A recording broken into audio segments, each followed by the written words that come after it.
بسم اللہ الرحمن الرحیم۔ السلام علیکم۔ اسلام فل کی یوٹیوب سیریز قرآن صراط ہدایت میں خوش آمدید۔ آج کی ہماری ویڈیو انتہائی دلچسپ موضوعات رکھتی ہے۔ آج ہم 12 پارے میں موجود اللہ تعالیٰ کے فرامین جانیں گے۔ تو آج جن موضوعات پر گفتگو کرنے لگے ہیں ان میں تمام جانداروں کا رزق اللہ کے ذمے کیسے ہے، اسی طرح ہم جانیں گے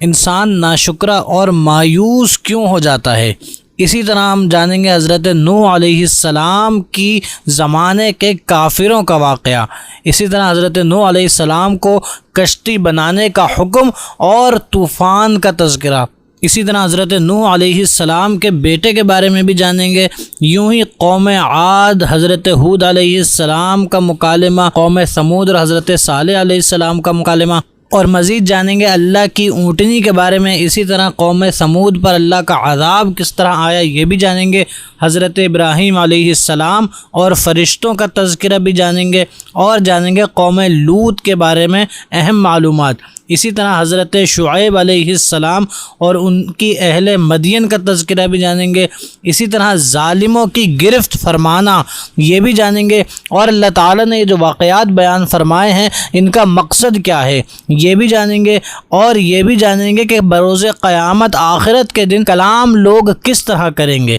اور مزید جانیں گے کہ نیکی کرنے سے برائیوں کا کیا ہوتا ہے، اسی طرح جہنم کس چیز سے بھری جائے گی، اور جانیں گے حضور اکرم صلی اللہ علیہ وسلم کے دل کو قوت کس طرح حاصل ہوئی، اور اس کے بعد سورہ یوسف کا آغاز ہو جائے گا۔ سورہ یوسف میں ہم انتہائی انٹرسٹنگ اور بڑے پسندیدہ ترین موضوعات پر گفتگو کریں گے، جس میں سے حضرت یوسف علیہ السلام کے بھائیوں کا قصہ بیان کیا جائے گا، اسی طرح حضرت زلیخا رضی اللہ تعالیٰ عنہ کے قصے کا بھی ذکر ہوگا، اسی طرح مصر کی عورتوں نے جو انگلیاں کاٹی تھیں اس کا بھی ذکر کیا جائے گا، حضرت یوسف علیہ السلام کی قید کا بھی تذکرہ ہوگا، اور اسی طرح حضرت یوسف علیہ السلام نے قیدیوں کے خوابوں کی تعبیر اور عزیز مصر کے خوابوں کی تعبیر، حضرت زلیخا کی گواہی، اللہ خیانت کرنے والوں کے مکر کو کامیاب نہیں ہونے دیتا، ان سب عظیم ترین موضوعات کو، امپورٹنٹ ترین موضوعات کو جانیں گے ہم آج کی اس ویڈیو میں۔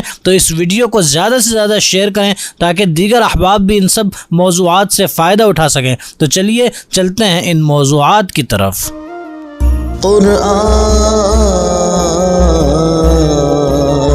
صراط ہدایت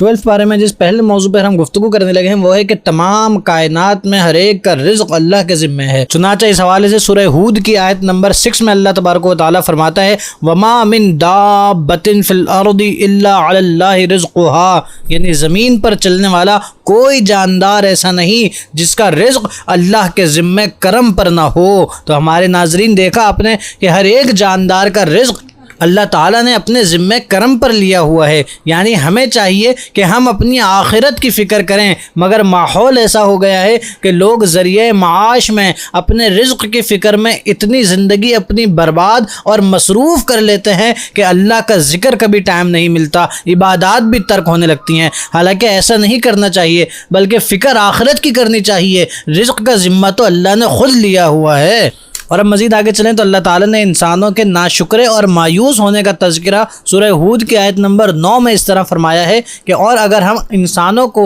اپنی کسی رحمت کا مزہ دیں پھر وہ رحمت ان سے چھین لیں تو بے شک وہ بڑا مایوس اور ناشکرا ہو جاتا ہے۔ تو ہمارے ناظرین دیکھا آپ نے کہ اگر اللہ تبارک و تعالیٰ انسان کو کوئی رحمت دے اور اس سے وہ رحمت چھین لے تو پھر بھی بندوں کو اللہ کی رحمت سے امید رکھنی چاہیے، نا امیدی نہیں دکھانی چاہیے اور نہ ناشکری دکھانی چاہیے، مگر ماحول ایسا ہے کہ اکثر لوگ اگر اللہ کی رحمت کوئی اللہ چھین لے تو بڑے مایوس ہو جاتے ہیں، ناشکرے ہو جاتے ہیں، اور کچھ تو اس حد تک گر جاتے ہیں کہ معاذ اللہ کفریہ بکواسات کرنے لگتے ہیں، حالانکہ ایسا نہیں کرنا چاہیے۔ اگر بندہ اللہ کی طرف سے مصیبتوں پر صبر کرے گا تو اللہ پھر ان کو مزید رحمتیں عطا فرمائے گا۔ اور اب مزید آگے چلیں تو جان لیتے ہیں کہ صرف دنیا کی خواہش کرنا کیسا ہے۔ سنیں اللہ تعالیٰ نے کیا فرمایا، سورہ ہود کی آیت نمبر 15 میں اللہ تعالیٰ فرماتا ہے من کان یرید الحیات الدنیا وزینتها نوفی الیہم اعمالہم فیہا وہم فیہا لا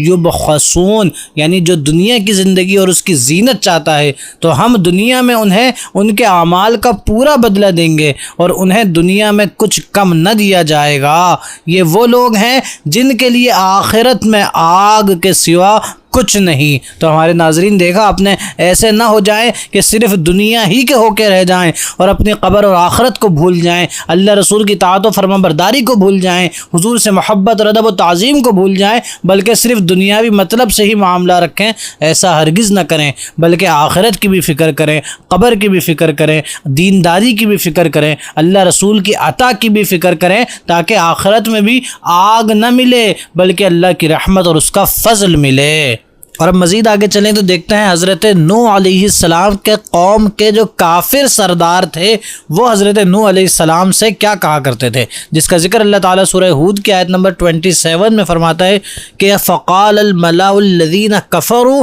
من قومہ ما نراک الا بشرا مثلنا، یعنی حضرت نوح علیہ السلام کی قوم کے کافر سردار کہنے لگے ہم تو تمہیں اپنے ہی جیسا بشر سمجھتے ہیں۔ تو ہمارے ناظرین دیکھا آپ نے، انبیاء کو اپنے جیسا بشر سمجھنا یہ پہلے کی امتوں سے چلا آ رہا ہے، اور یہ کافروں کا کام ہے کہ جو انبیاء کو اپنے جیسا بشر سمجھیں، حالانکہ اللہ کے نبی تو اللہ کے چنے ہوئے خاص ترین افضل ترین بشر ہیں۔ کوئی اگر انہیں اپنے جیسا بشر کہنے لگے تو سمجھ لیں یہ کافروں کا کام ہے۔ حضرت نوح علیہ السلام کے دور کے کافر بھی حضرت نوح علیہ السلام کو اپنے جیسا بشر کہتے تھے، اور اسی طرح حضور کے امت کے کافر بھی حضور کو اپنے جیسا بشر کہتے ہیں، حالانکہ حضور تو وہ ہیں کہ دونوں عالم میں ان جیسا کوئی نہیں، وہ تو نبیوں کے بھی سردار ہیں، وہ تو تمام ملائکہ کے بھی سردار ہیں، ارے وہ تو ایسی عظیم ہستی ہیں حضور اکرم صلی اللہ علیہ وسلم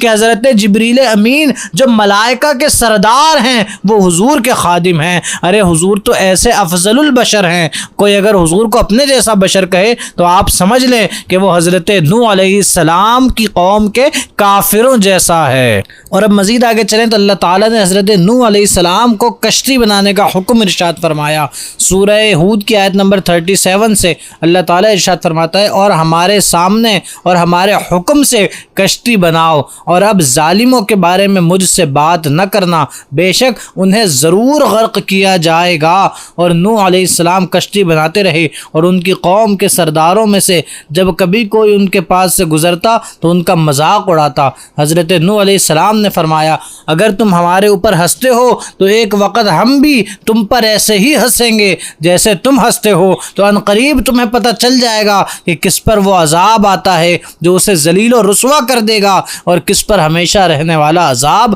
اترتا ہے۔ یہاں تک کہ جب ہمارا حکم آ گیا اور تنور ابلنے لگا تو ہم نے فرمایا ہر جنس میں سے نر اور مادہ کا ایک ایک جوڑا، اور جن پر عذاب کی بات پہلے طے ہو چکی ہے ان کے سوا اپنے گھر والوں کو اور اہل ایمان کو کشتی میں سوار کر لو، اور ان کے ساتھ تھوڑے ہی لوگ ایمان والے تھے۔ اور نوح علیہ السلام نے فرمایا اس میں سوار ہو جاؤ، اس کا چلنا اور ٹھہرنا اللہ ہی کے نام پر ہے، بے شک میرا رب ضرور بخشنے والا مہربان ہے۔ اور مزید آگے چلیں تو دیکھیں حضرت نوح علیہ السلام کا بیٹا جو حضرت نوح علیہ السلام کا منکر تھا، اس کے حوالے سے اللہ تعالیٰ نے کیا ارشاد فرمایا کہ وہ کشتی انہیں پہاڑ جیسی موجوں کے درمیان لے کر چل رہی تھی، اور نوح نے اپنے بیٹے کو پکارا، وہ اس کشتی سے باہر ایک کنارے پر تھا کہ اے میرے بیٹے تو ہمارے ساتھ سوار ہو جا اور کافروں کے ساتھ نہ ہو۔ بیٹے نے کہا میں ابھی کسی پہاڑ کی پناہ لے لیتا ہوں،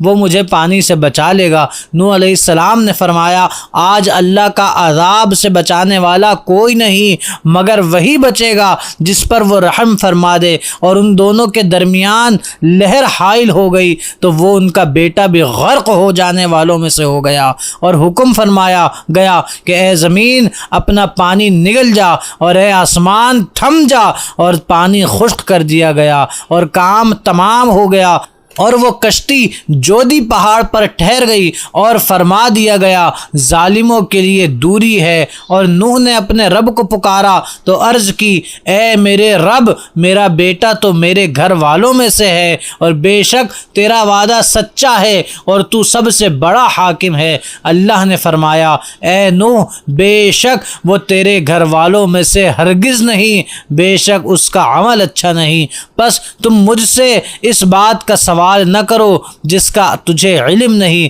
میں تجھے نصیحت فرماتا ہوں کہ تو ان لوگوں میں سے نہ ہو جو جانتے نہیں۔ ہمارے ناظرین، دیکھا آپ نے کہ حضرت نوح علیہ السلام کا سگا بیٹا کہ تھا تو نبی کا بیٹا، مگر جب نبی کا منکر ہو گیا تو اللہ نے اسے بھی غرق کر دیا۔ اور اب مزید آگے چلیں تو اللہ تعالیٰ نے قوم عاد اور حضرت ہود علیہ السلام کے واقعے کو تھوڑا تفصیل سے بیان فرمایا ہے۔ چنانچہ اللہ تعالیٰ سورہ ہود کی آیت نمبر 50 سے 58 تک ارشاد فرماتا ہے، اور عاد کی طرف ان کے ہم قوم ہود کو بھیجا، فرمایا، اے میری قوم، اللہ کی عبادت کرو، اس کے سوا تمہارا کوئی معبود نہیں، تم تو صرف بہتان لگانے والے ہو۔ اے میری قوم، میں اس پر تم سے کوئی اجرت نہیں مانگتا، میرا اجر تو اسی کے ذمہ ہے جس نے مجھے پیدا کیا، تو کیا تمہیں عقل نہیں؟ اے میری قوم، تم اپنے رب سے معافی مانگو، پھر اس کی بارگاہ میں توبہ کرو تو وہ تم پر موسلا دھار بارش برسا دے گا اور تمہاری قوت میں مزید قوت زیادہ کر دے گا، اور تم مجرم بن کر منہ نہ پھیرو۔ انہوں نے کہا، اے ہود، تم ہمارے پاس کوئی دلیل لے کر نہیں آئے، اور ہم صرف تمہارے کہنے پر اپنے خداؤں کو چھوڑنے والے نہیں ہیں اور نہ ہی تمہاری بات پر یقین کرنے والے ہیں، ہم تو صرف یہ کہتے ہیں کہ ہمارے کسی معبود نے تم پر کوئی برائی پہنچا دی ہے۔ ہود نے کہا، میں اللہ کو گواہ بناتا ہوں اور تم سب بھی گواہ ہو جاؤ کہ میں ان سب سے بیزار ہوں جنہیں تم اللہ کے سوا اس کا شریک ٹھہراتے ہو۔ تم سب مل کر میرے اوپر داؤ چلاؤ اور پھر مجھے مہلت نہ دو۔ میں نے اللہ پر بھروسہ کر لیا ہے جو میرا اور تمہارا رب ہے۔ زمین پر چلنے والا کوئی جاندار ایسا نہیں جس کی پیشانی اس کے قبضہ قدرت میں نہ ہو، بے شک میرا رب سیدھے راستے پر ملتا ہے۔ پھر اگر تم منہ پھیرو تو میں تمہیں اس کی تبلیغ کر چکا ہوں جس کے ساتھ مجھے تمہاری طرف بھیجا گیا تھا، اور میرا رب تمہاری جگہ دوسروں کو لے آئے گا اور تم اس کا کچھ نہ بگاڑ سکو گے۔ بے شک میرا رب ہر شے پر نگہبان ہے۔ اور جب ہمارا حکم آ گیا تو ہم نے اپنی رحمت کے ساتھ ہود اور اس کے ساتھ والے مسلمانوں کو بچا لیا اور انہیں سخت عذاب سے نجات دی۔ اور اسی طرح مزید آگے چلیں تو اللہ تعالیٰ نے قوم سمود اور حضرت صالح علیہ السلام کا ذکر فرمایا ہے۔ اللہ تعالیٰ فرماتا ہے سورہ ہود کی آیت نمبر 61 سے، اور سمود کی طرف ان کے ہم قوم صالح کو بھیجا، فرمایا، اے میری قوم، اللہ کی عبادت کرو، اس کے سوا تمہارا کوئی معبود نہیں۔ اس نے تمہیں زمین سے پیدا کیا اور اسی میں تمہیں آباد کیا، تو اس سے معافی مانگو، پھر اس کی طرف رجوع کرو، بے شک میرا رب قریب ہے، دعا سننے والا ہے۔ انہوں نے کہا، اے صالح، اس سے پہلے تم ہمارے درمیان ایسے تھے کہ تم سے بڑی امیدیں وابستہ تھیں، کیا تم ہمیں ان کی عبادت کرنے سے منع کرتے ہو جن کی عبادت ہمارے باپ دادا کرتے رہے؟ اور بے شک جس کی طرف تم ہمیں بلا رہے ہو اس کی طرف سے تو ہم بڑے دھوکے میں ڈالنے والے شک میں ہیں۔ فرمایا، اے میری قوم، بھلا بتاؤ کہ اگر میں اپنے رب کی طرف سے روشن دلیل پر ہوں اور اس نے مجھے اپنے پاس سے رحمت عطا فرمائی ہو، تو اگر میں اس کی نافرمانی کروں تو مجھے اس سے کون بچائے گا؟ تم نقصان پہنچانے کو سوا میرے کچھ اور نہیں بگاڑو گے۔ اور اے میری قوم، یہ تمہارے لیے نشانی کے طور پر اللہ کی اونٹنی ہے، تو اسے چھوڑ دو تاکہ یہ اللہ کی زمین میں کھاتی رہے، اور اسے برائی کے ساتھ نہ ہاتھ لگاؤ ورنہ قریب کا عذاب تمہیں پکڑ لے گا۔ تو انہوں نے اس کے پاؤں کی پچھلی جانب سے اوپر والی ٹانگوں کی رگیں کاٹ دیں، تو صالح نے فرمایا، تم اپنے گھروں میں 3 دن مزید فائدہ اٹھا لو، یہ ایک وعدہ ہے جو جھوٹا نہ ہوگا۔ پھر جب ہمارا حکم آیا تو ہم نے صالح اور اس کے ساتھ والے مسلمانوں کو اپنی رحمت کے ذریعے بچا لیا اور اس دن کی رسوائی سے بچا لیا۔ بے شک تمہارا رب بڑی قوت والا، غلبے والا ہے۔ اور مزید آگے چلیں تو اللہ تعالیٰ نے سورہ ہود کی آیت نمبر 69 اور 70 میں فرشتوں کا حضرت ابراہیم علیہ السلام کے پاس آنے کا تذکرہ فرمایا ہے، وہ اس طرح کہ اور بے شک ہمارے فرشتے ابراہیم کے پاس خوشخبری لے کر آئے، انہوں نے سلام کہا تو ابراہیم نے سلام کہا، پھر تھوڑی ہی دیر میں ایک بھنا ہوا بچڑا لے کر آئے، پھر جب دیکھا کہ ان فرشتوں کے ہاتھ کھانے کی طرف نہیں بڑھ رہے تو ان سے وحشت ہوئی اور ان کی طرف سے خوف محسوس کیا، انہوں نے کہا آپ نہ ڈریں، بے شک ہم قوم لوط کی طرف بھیجے گئے ہیں۔ اور مزید آگے چلیں تو اللہ تعالیٰ نے حضرت شعیب علیہ السلام اور اہل مدین کا تذکرہ فرمایا ہے، چنانچہ سورہ ہود کی آیت نمبر 84 سے ہی اللہ تبارک و تعالیٰ نے ارشاد فرمایا اور مدین کی طرف ان کے ہم قوم شعیب کو بھیجا، انہوں نے کہا اے میری قوم اللہ کی عبادت کرو، اس کے سوا تمہارا کوئی معبود نہیں، اور ناپ تول میں کمی نہ کرو، بے شک میں تمہیں خوشحال دیکھ رہا ہوں اور بے شک مجھے تم پر گھیر لینے والے دن کے عذاب کا ڈر ہے، اور اے میری قوم انصاف کے ساتھ ناپ اور تول پورا کرو اور لوگوں کو ان کی چیزیں گھٹا کر نہ دو اور زمین میں فساد نہ پھیلاتے پھرو، اللہ کا دیا ہوا جو بچ جائے وہ تمہارے لیے بہتر ہے اگر تمہیں یقین ہو، اور میں تم پر کوئی نگہبان نہیں۔ قوم نے کہا اے شعیب کیا تمہاری نمازیں تمہیں یہ حکم دیتی ہیں کہ ہم اپنے باپ دادا کے خداؤں کو چھوڑ دیں یا اپنے مال میں اپنی مرضی کے مطابق عمل نہ کریں؟ واہ بھائی، تم تو بڑے عقل مند نیک چلن ہو۔ شعیب نے فرمایا اے میری قوم بھلا بتاؤ کہ اگر میں اپنے رب کی طرف سے ایک روشن دلیل پر ہوں اور اس نے مجھے اپنے پاس سے اچھی روزی دی ہوئی ہے تو میں کیوں نہ تمہیں سمجھاؤں، اور میں نہیں چاہتا کہ جس بات سے میں تمہیں منع کرتا ہوں خود اس کے خلاف کرنے لگوں، میں تو صرف اصلاح چاہتا ہوں جتنی مجھ سے ہو سکے، اور میری توفیق اللہ ہی کی مدد سے ہے، میں نے اسی پر بھروسہ کیا اور اسی کی طرف رجوع کرتا ہوں، اور اے میری قوم میری مخالفت تم سے یہ نہ کروا دے کہ تم پر بھی اسی طرح کا عذاب آ پہنچے جو نوح کی قوم یا ہود کی قوم یا صالح کی قوم پر آیا، اور لوط کی قوم تو تم سے کوئی دور بھی نہیں، اور اپنے رب سے معافی چاہو پھر اس کی طرف رجوع لاؤ، بے شک میرا رب بڑا مہربان محبت والا ہے۔ انہوں نے کہا اے شعیب تمہاری زیادہ تر باتیں تو ہماری سمجھ میں نہیں آ رہی، اور بے شک ہم تمہیں اپنے درمیان کمزور دیکھتے ہیں، اور اگر تمہارا قبیلہ نہ ہوتا تو ہم تمہیں پتھروں سے مارتے، اور تم ہمارے نزدیک کوئی معزز آدمی بھی نہیں ہو۔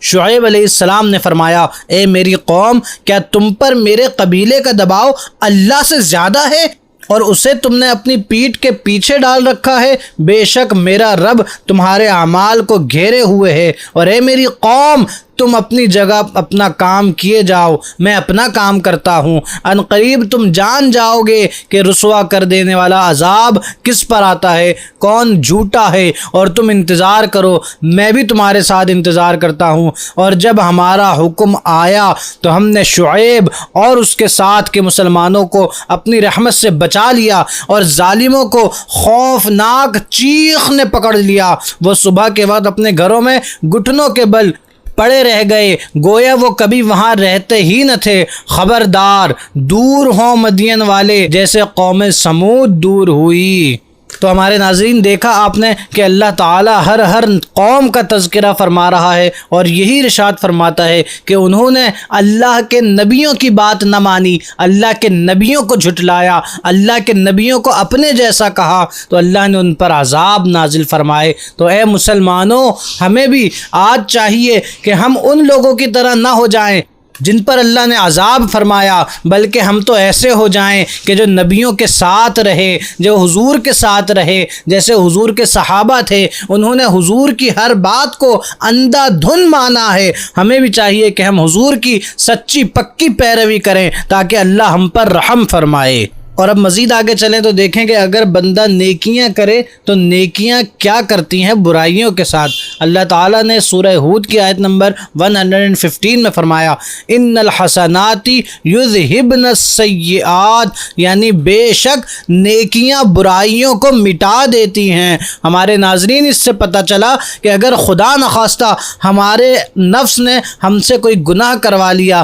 ہم کسی گناہ کے مرتکب ہو گئے، کسی برائی کا عمل ہم کر گھر بیٹھے تو پھر فوراً نیکیاں کریں، نیکیاں بھی کثرت سے جاری رکھیں۔ ایسا نہ ہو جائے کہ ہم برائی کو دیکھ کر نیکیاں کرنے سے مایوس ہو جائیں، بلکہ اگر خدا نخواستہ برائی ہو رہی ہے تو نیکی بھی بڑھا دیں، نیکیاں زیادہ کر دیں، تو بروز قیامت عین ممکن ہے اللہ ہماری نیکیوں سے برائیوں کو مٹا کر ہمیں بخش دے۔ اور اب مزید آگے چلیں تو سورہ یوسف کا آغاز ہوگا۔ سورہ یوسف میں 12 رکوع اور 111 آیتیں ہیں۔ اس کا نام یوسف رکھنے کی وجہ یہ ہے کہ اس صورت میں حضرت یوسف علیہ السلام کے واقعات بڑی کثرت سے بیان ہوئے ہیں۔ تو چلیے اس صورت کے بھی واقعات جان لیتے ہیں۔ تو اس صورت میں اللہ تعالیٰ نے جو سب سے پہلے واقعہ بیان فرمایا ہے وہ حضرت یوسف علیہ السلام اور ان کے 11 بھائیوں کا ذکر کیا ہے۔ چنانچہ اللہ تعالیٰ ارشاد فرماتا ہے، یاد کریں جب یوسف نے اپنے باپ سے کہا، اے میرے باپ، میں نے 11 ستارے اور سورج اور چاند کو دیکھا،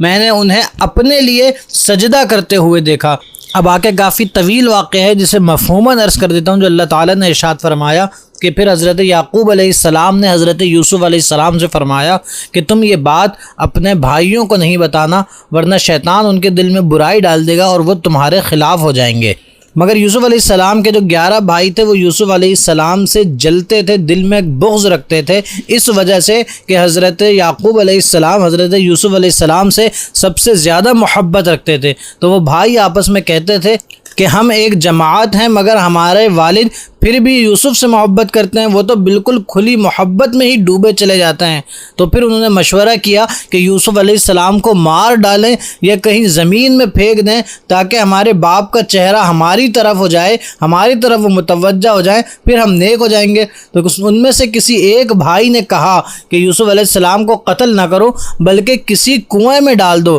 تاکہ کوئی مسافر آئے تو لے جائے، اگر تم کچھ کرنے ہی والے ہو تو پھر یہ کر لو۔ بھائیوں نے کہا کہ یہ بات زیادہ ان کو سمجھ میں آئی، وہ پھر اپنے والد صاحب کے پاس یعنی حضرت یعقوب علیہ السلام کے پاس گئے اور ان سے کہا کہ حضرت یوسف کے معاملے میں آپ ہمارا اعتبار نہیں کرتے، حالانکہ ہم یقیناً ان کے خیر خواہ ہیں، آپ کل انہیں ہمارے ساتھ بھیج دیجئے تاکہ یہ حضرت یوسف علیہ السلام پھل کھائیں، کھیلے کودیں اور ہم ان کے محافظ رہیں گے۔ تو حضرت یوسف علیہ السلام کے والد حضرت یعقوب علیہ السلام نے فرمایا کہ تم اسے لے جانا چاہتے ہو تاکہ تم مجھے غمگین کر دو، اور میں اس بات سے ڈرتا ہوں کہ انہیں کوئی بھیڑیا نہ کھا جائے۔ تو انہوں نے کہا کہ اگر بھیڑیا کھا جائے گا تو ہم تو ایک پوری جماعتیں بچا لیں گے، اور اگر ہم پھر بھی نہیں بچا سکے تو پھر تو ہم کسی کام کے نہیں ہوئے۔ یعنی وہ 11 بھائی حضرت یعقوب علیہ السلام سے بڑی ضد کر کے حضرت یوسف علیہ السلام کو لے گئے۔ پھر رات کے وقت وہ لوگ واپس آئے تو وہی ہوا کہ وہ روتے ہوئے واپس آئے اور کہنے لگے کہ ہم لوگ دوڑ لگا رہے تھے، یعنی ریس کر رہے تھے، اور اس میں ہم بہت آگے نکل گئے۔ یوسف علیہ السلام کو ہم نے سامان کے پاس چھوڑ دیا تو اسی دوران ایک بھیڑیا آیا اور ان کو کھا گیا۔ اب اس کی اس دلیل کے لیے انہوں نے حضرت یوسف علیہ السلام کی قمیض پر جھوٹا خون لگا دیا، یعنی وہ حضرت یوسف علیہ السلام کا تو نہیں تھا، کسی اور کا تھا، وہ کسی اور کا خون لگا دیا اور حضرت یعقوب علیہ السلام کے پاس لے آئے۔ حضرت یعقوب علیہ السلام اس پر بڑا غمگین ہوئے اور خوب سمجھیں کئی سالوں تک، جب تک حضرت یوسف علیہ السلام کا پتہ نہ چلا، وہ روتے رہے۔ پھر اس کے بعد یہ ہوا کہ حضرت یوسف علیہ السلام کو وہی کسی مسافر نے اس کنویں میں جب پانی ڈالنے کے لیے ڈول ڈالا تو دیکھا کہ اس میں تو ایک لڑکا ہے۔ وہ بڑا خوش ہوا کہ ارے ہمیں اس میں سے لڑکا مل گیا۔ پھر ان مسافروں نے حضرت یوسف علیہ السلام کو مصر میں کچھ درہموں کے بدلے بیچ دیا۔ تو جس شخص نے انہیں خریدا وہ اپنی بیوی کے پاس ان کو لے کے گیا اور کہنے لگا انہیں عزت سے رکھو، شاید یہ ہمارے کسی کام آ جائیں، کبھی نفع بخش ہو جائیں۔ تو یوں اللہ تعالیٰ نے حضرت یوسف علیہ السلام کی ان کے گھر میں پرورش فرمائی اور پھر حضرت یوسف علیہ السلام جوان ہو گئے۔ اور پھر یہاں سے شروع ہوتا ہے حضرت یوسف علیہ السلام اور حضرت زلیخا کا قصہ، جس کا ذکر اللہ تعالیٰ نے سورہ یوسف کی آیت نمبر 23 سے فرمایا ہے کہ اور وہ جس عورت کے گھر میں تھے اس نے انہیں ان کے نفس کے خلاف پھسلانے کی کوشش کی اور گھر کے سارے دروازے بند کر دیے اور کہنے لگی آؤ یہ میں تم ہی سے کہہ رہی ہوں۔ یوسف علیہ السلام نے جواب دیا ایسے کام سے اللہ کی پناہ، بے شک وہ مجھے خریدنے والا شخص میری پرورش کرنے والا ہے، اس نے مجھے اچھی طرح رکھا ہے، بے شک زیادتی کرنے والے فلاح نہیں پاتے۔ اور بے شک عورت نے یوسف علیہ السلام کا ارادہ کیا، یعنی حضرت یوسف علیہ السلام سے زنا کا ارادہ کیا، اور اگر وہ اپنے رب کی دلیل نہ دیکھ لیتے تو وہ بھی عورت کا ارادہ کر لیتے۔ ہم نے اسی طرح کیا تاکہ اس سے برائی اور بے حیائی کو پھیر دیں۔ بے شک حضرت یوسف علیہ السلام چنے ہوئے بندوں میں سے تھے، اور وہ دونوں دروازے کی طرف دوڑے، اور عورت نے ان کی قمیض کو پیچھے سے پھاڑ دیا، اور دونوں نے دروازے کے پاس عورت کے شوہر کو پایا تو عورت کہنے لگی، اس شخص کی کیا سزا ہے جو تمہاری گھر والی کے ساتھ برائی کا ارادہ کرے؟ یعنی جب حضرت یوسف علیہ السلام زنا کے لیے نہیں مانے تو دروازے پر دونوں گئے، یعنی گیٹ کھول کے باہر جانے لگے تو دیکھا تو اس کا شوہر آ چکا تھا، حضرت زلیخا کا۔ تو حضرت زلیخا نے جب یہ دیکھا کہ شوہر آ چکا ہے تو اپنا الزام حضرت زلیخا نے حضرت یوسف پر ڈال دیا کہ اس کی کیا سزا ہوگی جو تمہاری گھر والی کے ساتھ برائی کا ارادہ کرے۔ تو پھر اس شخص نے حضرت یوسف علیہ السلام کو قید کر دیا اور معاذ اللہ دردناک سزا دی۔ حضرت یوسف علیہ السلام نے فرمایا، اسی نے میرے دل کو پھسلانے کی کوشش کی ہے، اور عورت کے گھر والوں میں سے ایک گواہ نے گواہی دی کہ اگر ان کا کرتا آگے سے پھٹا ہوا ہوتا تو عورت سچی ہوتی اور یہ سچے نہ ہوتے، مگر حضرت یوسف علیہ السلام کا کرتا تو پیچھے سے چاک ہوا ہے تو عورت جھوٹی ہے اور یہ سچے ہیں۔ پھر جب عزیز مصر نے اس کا کرتا پیچھے سے پٹا ہوا دیکھا تو کہا، بے شک یہ تم عورتوں کا مکر ہے، بے شک تمہارا مکر بہت برا ہے۔ اے یوسف تم اس بات سے درگزر کرو، اور اے عورت تو اپنے گناہ کی معافی مانگ، بے شک تو ہی خطا کاروں میں سے ہے۔ اور شہر میں کچھ عورتوں نے کہا، عزیز مصر کی بیوی اپنے نوجوان کا دل لبھانے کی کوشش کرتی ہے، بے شک ان کی محبت اس کے دل میں سما گئی ہے، تو ہم اس کے دل میں اس کی کھلی محبت دیکھ رہے ہیں۔ تو جب اس عورت نے ان کی یہ بات سنی تو ان عورتوں کی طرف پیغام بھیجا، ان کے لیے تکیے لگائے، بیٹھنے کی نشستیں تیار کی، ان میں سے ہر ایک کو چھری دی، اور یوسف علیہ السلام سے کہا کہ ان کے سامنے نکل آئیے۔ تو جب عورتوں نے یوسف علیہ السلام کو دیکھا تو اس کی بڑائی پکار اٹھیں اور انہیں اپنے ہاتھ کاٹ لیے اور پکار اٹھیں، سبحان اللہ، یہ کوئی انسان نہیں، یہ تو کوئی بڑا خوبصورت فرشتہ ہے۔ زلیخا نے کہا، تو یہ ہیں وہ جن کے بارے میں تم مجھے طعنہ دیتی تھی، اور بے شک میں نے ان کا دل لبانا چاہا تو انہوں نے اپنے آپ کو بچا لیا، اور بے شک اگر یہ وہ کام نہ کریں گے جو میں ان سے کہتی ہوں تو ضرور قید میں ڈالے جائیں گے اور ضرور ذلت اٹھانے والوں میں سے ہوں گے۔ یوسف علیہ السلام نے عرض کی، اے میرے رب، مجھے اس کام کے بجائے قید خانہ پسند ہے جس کی طرف یہ مجھے بلا رہی ہے، اور اگر تو مجھ سے ان کا مکر و فریب نہ پھیرے گا تو میں ان کی طرف مائل ہو جاؤں گا اور میں نادانوں میں سے ہو جاؤں گا۔ تو حضرت یوسف علیہ السلام کے رب نے حضرت یوسف علیہ السلام کی سن لی، ان سے عورتوں کا مکر و فریب پھیر دیا، بے شک وہی سننے والا جاننے والا ہے۔ پھر سب نشانیاں دیکھنے کے باوجود بھی انہیں یہی سمجھ آئی کہ وہ ضرور ایک مدت تک کے لیے انہیں جیل میں ڈال دیں گے۔ اور اب ہمارے ناظرین ذرا سوچیں کہ حضرت یوسف علیہ السلام جو کہ اتنے خوبصورت تھے کہ عورتیں خود ان کے ساتھ زنا کی تمنا کرتی تھیں، مگر وہ کتنے ایمان والے، اللہ سے ڈر اور خوف والے تھے کہ ہرگز انہوں نے اپنے آپ کو گناہ کے لیے پیش نہیں کیا بلکہ اللہ سے ڈرتے رہے۔ تو آج ہمیں بھی چاہیے کہ ہم بھی عورتوں کے معاملے میں اللہ سے ڈرتے رہیں، ایسا نہ ہو کہ ہم عورتوں کی طلب میں اللہ کا خیال بھی نہ کریں، اس کی پابندیاں بھی نہ دیکھیں اور معاذ اللہ اتنے بڑے گناہ کا ارتکاب کر بیٹھیں۔ تو جان لیں کہ ایسا گناہ کرنے والے یہ سخت گناہگار ہوں گے، اور اگر اللہ کی رحمت نہ ہوئی تو معاذ اللہ کہیں جہنم نہ بھگتنی پڑے۔ تو اے ایمان والو، اپنے آپ کو پاک رکھیں تاکہ پھر اللہ کے انعام بھی ہو جائیں۔ اور اب مزید آگے چلیں تو اللہ تعالیٰ نے حضرت یوسف علیہ السلام کو خواب کی تعبیر کا علم عطا فرمایا تھا۔ تو اسی کے حوالے سے اللہ تعالیٰ سورہ یوسف کی آیت نمبر 36 سے فرماتا ہے کہ اور یوسف کے ساتھ قید خانے میں 2 نوجوان بھی داخل ہوئے، ان میں سے ایک نے کہا، میں نے خواب میں دیکھا ہے کہ میں شراب کشید کر رہا ہوں، اور دوسرے نے کہا، میں نے دیکھا ہے کہ میں اپنے سر پر کچھ روٹیاں اٹھائے ہوئے ہوں جن میں سے پرندے کھا رہے ہیں۔ اے یوسف، آپ ہمیں اس کی تعبیر بتائیے، بے شک ہم آپ کو نیک آدمی دیکھتے ہیں۔ تو حضرت یوسف علیہ السلام نے فرمایا، تمہیں جو کھانا دیا جاتا ہے وہ تمہارے پاس نہیں آئے گا مگر یہ کہ اس کے آنے سے پہلے میں تمہیں اس خواب کی تعبیر بتا دوں گا۔ یہ ان علموں میں سے ہے جو مجھے میرے رب نے سکھایا ہے۔ بے شک میں نے ان لوگوں کے دین کو نہ مانا جو اللہ پر ایمان نہیں لاتے اور وہ آخرت کا انکار کرنے والے ہیں، اور میں نے اپنے باپ دادا ابراہیم اور اسحاق اور یعقوب کے دین ہی کی پیروی کی۔ ہمارے لیے ہرگز جائز نہیں کہ ہم کسی چیز کو اللہ کا شریک ٹھہرائیں۔ یہ ہم پر اور لوگوں پر اللہ کا ایک فضل ہے مگر اکثر لوگ شکر نہیں کرتے۔ اے میرے قید خانے کے دونوں ساتھیوں، کیا جدا جدا رب اچھے ہیں یا ایک اللہ جو سب پر غالب ہے؟ تم اس کے سوا صرف ایسے ناموں کی عبادت کرتے ہو جو تم نے اور اب تمہارے باپ دادا نے تراش لیے ہیں۔ اللہ نے ان کی کوئی دلیل نہیں اتاری۔ حکم تو صرف اللہ کا ہے، اس نے حکم دیا ہے کہ اس کے سوا کسی کی عبادت نہ کرو۔ یہ سیدھا دین ہے لیکن اکثر لوگ نہیں جانتے۔ اے قید خانے کے دونوں ساتھیوں، تم میں ایک تو اپنے بادشاہ کو شراب پلائے گا اور جہاں تک دوسرے کا تعلق ہے اسے سولی دی جائے گی، پھر پرندے اس کا سر کھا لیں گے۔ اس کام کا فیصلہ ہو چکا ہے جس کے بارے میں تم نے پوچھا ہے۔ اور یوسف نے جس کے بارے میں گمان کیا کہ ان دونوں میں سے وہ بچ جائے گا، اسے فرمایا اپنے بادشاہ کے پاس میرا ذکر کرنا، تو شیطان نے اسے اپنے بادشاہ کے سامنے یوسف کا ذکر کرنا بھلا دیا۔ تو یوسف کئی برس اور جیل میں رہے،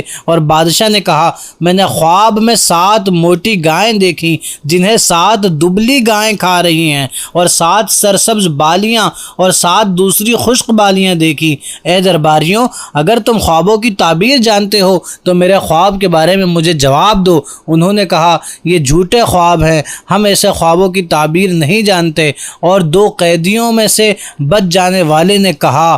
میں تمہیں اس کی تعبیر بتاؤں گا، مجھے قید میں موجود یوسف علیہ السلام کے پاس بھیج دو۔ وہ حضرت یوسف علیہ السلام کے پاس گیا اور کہا اے یوسف، اے صدیق، ہمیں ان 7 موٹی گایوں کے بارے میں تعبیر بتائیں جنہیں 7 دبلی گائیں کھا رہی تھیں، اور 7 سبز بالیوں اور 7 دوسری خشک بالیوں کے بارے میں بتائے تاکہ لوگوں کی طرف لوٹ جاؤں تاکہ وہ جان لیں۔ یوسف علیہ السلام نے فرمایا تم 7 سال تک لگاتار کھیتی باڑی کرو گے تو جو تم کاٹ لو اسے اس بالی کے اندر ہی رہنے دو سوائے اس تھوڑے سے غلے کے جو تم کھا لو۔ پھر اس کے بعد 7 برس سخت آئیں گے جو اس غلے کو کھا جائیں گے جو تم نے ان سالوں کے لیے پہلے جمع کر رکھا ہوگا، مگر تھوڑا سا بچ جائے گا جو تم بچا لو گے۔ پھر ان 7 سالوں کے بعد 1 سال ایسا آئے گا جس میں لوگوں کو بارش دی جائے گی اور اس میں رس نچوڑیں گے۔ اور بادشاہ نے حکم دیا کہ انہیں میرے پاس لے آؤ۔ جب ان کے پاس قاصد آیا